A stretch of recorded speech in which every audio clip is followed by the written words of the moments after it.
वासन साहब, मैं आपके पास पहले अब आना चाहती हूँ।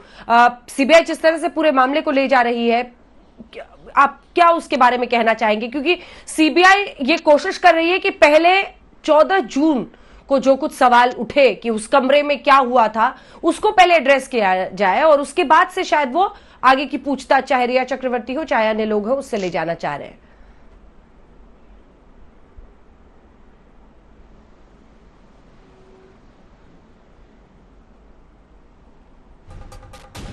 वासन साहब, आवाज आ रही है?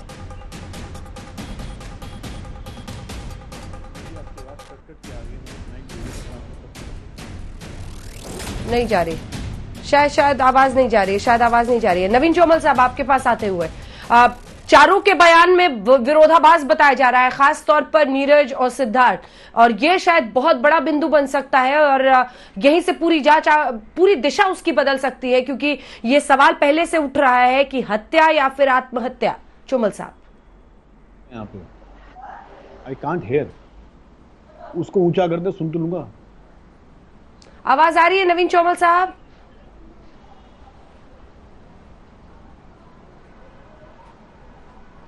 क्या आप मुझे सुन पा रहे हैं नवीन चौमल साहब?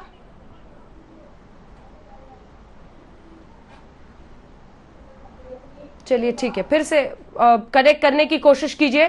हमारे साथ वर्मा साहब जुड़े हुए हैं, वरिष्ठ वकील सुनीत वर्मा। सुनीत वर्मा जी, आपके पास आते हुए,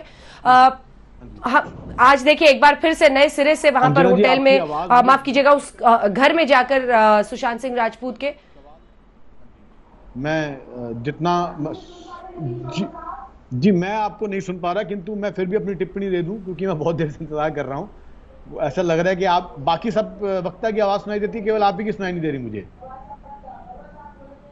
जी हाँ, अच्छा बोलिए, अपनी बात बोलिए। जी, मेरा ये कहना है, मेरा ये कथन है अंजना जी, कि सीबीआई की जो अब तक की जो कार्यप्रणाली है वो एकदम संतोषजनक है। सीबीआई उस तह में जा रही है जिसकी आवश्यकता सबसे ज्यादा आवश्यक है इस वक्त। सीबीआई इस वक्त ये जांच कर रही है कि ये हत्या है या आत्महत्या। इसीलिए सीबीआई ने सबसे पहले फॉरेंसिक टीम का गठन किया और उन्होंने उन डॉक्टरों से संपर्क किया जिन्होंने पोस्टमार्टम रिपोर्ट की तैयारी की थी, और साथ में जो जो घटनाक्रम है, जो मौके वारदात का, और जो वहां पे मौजूद थे गवाह, उनकी जांच कर रही है, जो कि इस वक्त अत्यंत आवश्यक है।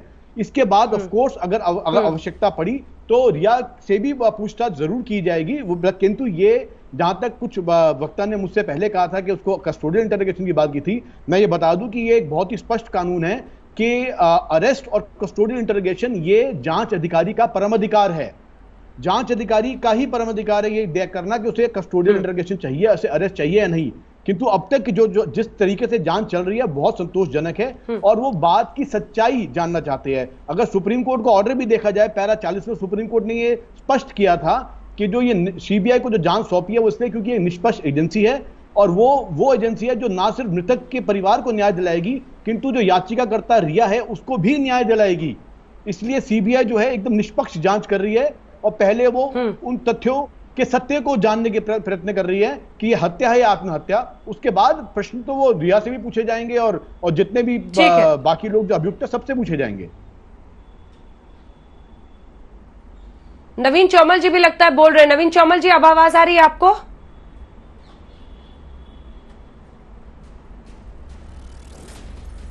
नहीं।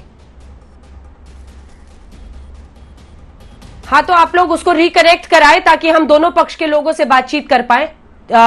विक्रम सिंह साहब, ये एक ऐसे लोग भी हैं अपने वरिष्ठ वकील वर्मा जी की तरह, जो ये मानते हैं कि याचिकाकर्ता को भी इंसाफ की जरूरत है।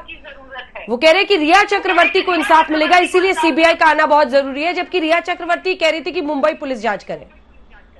हमारी न्यायिक व्यवस्था अंजना जी ऐसी है कि इंसाफ तो सबको चाहिए। इंसाफ ऐसा कोई पक्ष नहीं जिसको कि नहीं चाहिए, सबको इंसाफ चाहिए, सभी याचिकाकर्ताओं को, और मैं तो यहां तक कहूंगा आरोपी को भी इंसाफ चाहिए कि कोई अनाधिकार चेष्टा ना हो। लेकिन अगर कोई गुनहगार है, कोई दोषी है, अक्सर ये होता है, और आप तो इतनी सीजन रिपोर्ट एडिटर हैं, आपको मालूम होगा, कई बार मुद्दई ही मुल्जिम बन जाता है।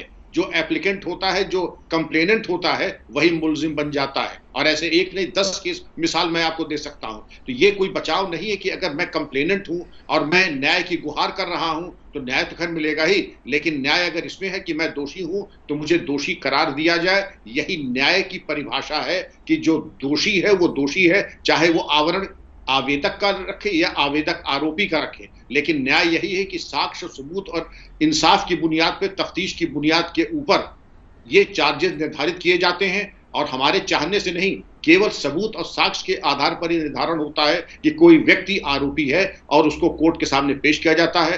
कोर्ट उस साक्ष्य का मूल्यांकन करती है और उसके आधार पर वो अगर दोषी करार दी जाती है या दिया जाता है तो तदनुसार उसके खिलाफ सजा निर्धारित की जाती है। तो ये कह देना कि ये केवल आवेदक है इसलिए इनके ऊपर कोई पूछताछ नहीं हो या इनके साथ कोई पूछताछ या इनके ऊपर कोई इंट्रोगेशन ना हो, वो औचित्यपूर्ण नहीं है। ऐसे 10 मिसाल मैं दे सकता हूं कि जो कंप्लेनेंट था, जो एप्लीकेंट था, वही मुलजिम अंततोगत्वा पाया गया और उसको सजा भी मिली।